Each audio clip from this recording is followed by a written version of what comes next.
तुम चुपचाप इस बेड पर लेटी रहो, तुम्हें यहाँ से हिलने की कोई जरूरत नहीं है। ओके, तुम्हें जो भी चाहिए होगा तुम शांति से या माँ से कह देना। ठीक है बाबा, अब मैं सिर्फ आराम ही करूंगी। खुश। शांति घर का सारा काम खत्म करके जा रही होती है कि तभी उसकी मालकिन रमोला उसे आवाज लगाते हुए कहती है, अरे ओ कामचोर शांति, कहाँ जा रही हो? मालकिन, मेरा सारा काम खत्म हो गया, अब मैं घर जाऊं? हाँ हाँ चली जाना, लेकिन ये तो बता, तूने मेरी बहू को दूध दिया? तू तो जानती है ना वो प्रेग्नेंट है और उसके पेट में हमारे खानदान का चिराग है, उसके खाने पीने में कोई कमी नहीं होनी चाहिए।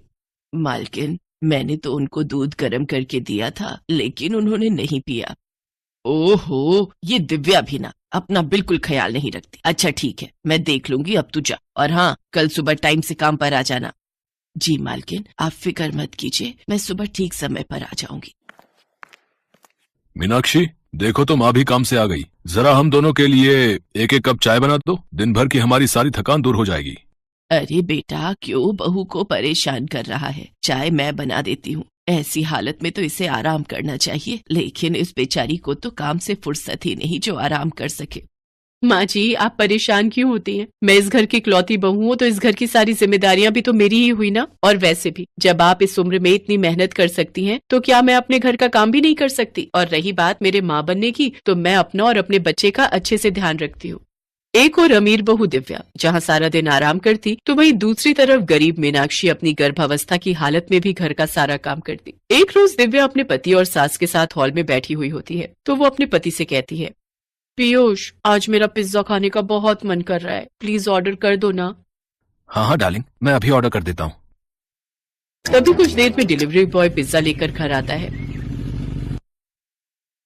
शांति ऑर्डर लेकर अंदर आती है, सभी लोग पिज्जा खाते हैं। दिव्या भी बड़े चाव से वो पिज्जा खाती है। लास्ट में एक बॉक्स रह जाता है जिसे वो शांति को खाने को देती है, लेकिन शांति वो डिब्बा जैसे ही खोलती है, तभी उसको अपनी बहू का ध्यान आता है और वो सोचती है, मेरी मीनाक्षी बहू भी तो प्रेग्नेंट है, उसका भी तो मन करता होगा ये सब चीजें खाने का, पर बेचारी हमारी गरीबी के चलते अपना मन मार लेती है और किसी चीज की मांग नहीं करती। ये पिज्जा मैं उसके लिए ले चलती हूँ, बेचारी खुश हो जाएगी। शाम को शांति वो पिज्जा लेकर घर आती है। तब तक वो पिज्जा ठंडा हो चुका होता है, जिससे उसका स्वाद भी आधा हो गया था। ये ले मीनाक्षी, तेरे लिए पिज्जा, मालकिन की बहू ने ऑर्डर किया था, उसका ये खाने का बहुत मन था, उन्होंने एक डिब्बा मुझे दिया था, तो मुझे लगा तुम्हारा भी तो मन करता होगा ना इसे खाने का, इसलिए मैं तेरे लिए ये ले आई। अब देख बेटा, हमारे पास तो इतने पैसे हैं नहीं कि मैं तुझे ये सब चीजें खरीद कर दे सकूं।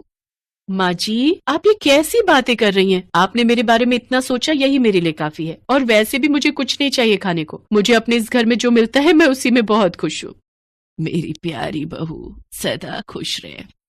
ऐसे ही कुछ दिन बीत जाते हैं। दोनों अमीर गरीब घर की बहुओं को 8 महीने पूरे हो जाते हैं। तभी रमोला किसी से फोन पर बात कर रही होती है।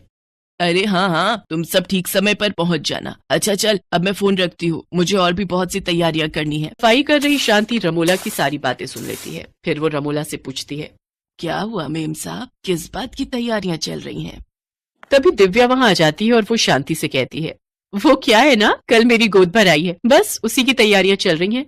गोद भराई? पर उसमें क्या होता है?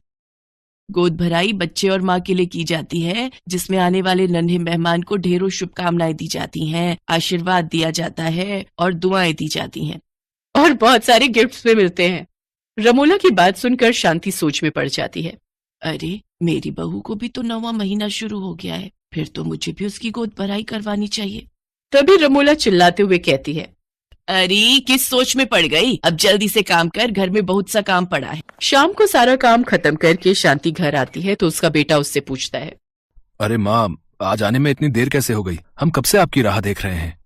वो क्या है ना बेटा, कल मालकिन की बहू की गोद भराई है, बस उसी की तैयारियों में लगे हुए थे। वैसे बेटा, मैं सोच रही थी कि क्यों ना हम भी मीनाक्षी बहू की गोद भराई करें, उसको और बच्चे को लोगों का आशीर्वाद मिल जाएगा। वो तो ठीक है माँ, लेकिन तुम तो जानती हो इन सब में कितना खर्चा आ जाएगा, और कुछ दिनों बाद मीनाक्षी की डिलीवरी है, तो हमें आने वाले बच्चे के लिए भी कुछ पैसे बचा कर रखने होंगे। हाँ माँ जी, रहने दीजिए, कहाँ हम अपनी तुलना बड़े लोगों से करें, ये सब फालतू का खर्चा रहने दीजिए। अब मैं कुछ नहीं सुनना चाहती, कल मालकिन के घर गोद भराई है और परसों अपने यहाँ, और तुम लोग चिंता मत करो, मैं कम से कम खर्चा करूंगी, सारी सजावट मैं अपने हाथों से करूंगी। फिर शांति अपने पड़ोस की औरतों को अपनी बहू की गोद भराई का न्योता देकर आती है और अगले दिन सुबह अपनी मालकिन के घर जाकर उसकी बहू की गोद भराई देखती है, जिसमें शहर के रईस लोग आए हुए होते हैं। वो सभी दिव्या को आशीर्वाद और ढेरों गिफ्ट देते हैं। हाय, कितने सारे गिफ्ट! जब मेरी बहू को उसकी गोद भराई में इतने गिफ्ट मिलेंगे तब तो वो खुशी हो जाएगी। हम तो कभी उसको कोई गिफ्ट ही नहीं दे पाते। इसके बाद शांति अपने मालिक के यहाँ बचा हुआ साज सजावट का सामान ले आती है और घर आकर देर रात तक कमरे को सजाने में लगी रहती है। अगली सुबह जब मीनाक्षी और मोहन उठते हैं तो वो घर की सजावट देखकर हैरान रह जाते हैं। तभी शांति मीनाक्षी को एक नई साड़ी देती है जो उसको उसकी मालकिन ने दी होती है। अब गोद भराई की रस्म शुरू होती है। सभी गांव की औरतें मीनाक्षी को अपना आशीर्वाद देकर चली जाती हैं, लेकिन कोई भी उसे गिफ्ट नहीं देता। ये देखकर शांति को बड़ा अजीब लगता है। फिर तभी वहाँ रमोला आ जाती है और वो मीनाक्षी को आशीर्वाद देती है, साथ ही उसके लिए तोहफे और शगुन का लिफाफा भी लाती है। मीनाक्षी बहू, तुम्हें और बच्चे को दुनिया की सारी खुशियाँ मिले और आने वाला बच्चा इस घर में खूब सुख समृद्धि लेकर आए, ये मेरा आशीर्वाद है। बहुत बहुत शुक्रिया मेम साहब, आप इस गरीब की गोद भराई में आशीर्वाद देने आई, यही मेरे लिए काफी है। कुछ दिनों बाद दोनों अमीर गरीब बहुएं प्यारे से बच्चों को जन्म देती हैं, जिनके आने के बाद उन दोनों के घर में खूब सुख समृद्धि आती है।